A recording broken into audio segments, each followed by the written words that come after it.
ও আল্লাহ, খেতে খেতে মার বাসায় এসে সত্যি সত্যি খেতে খেতে শুয়ে পড়লাম। বিশ্বাস করেন, যেন মার হাতে রান্না মধুর মতো। খেলাম, মনে হচ্ছে গরু মাংস না, মধু খাচ্ছি।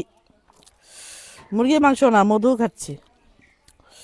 আর দেখেন, আমি খেতে খেতে শুয়ে পড়লাম। সত্যি সত্যি আমি খেতে খেতে বেকা হয়ে গেলাম। চেয়ারের মধ্যে আর বসে থাকতে পারলাম না।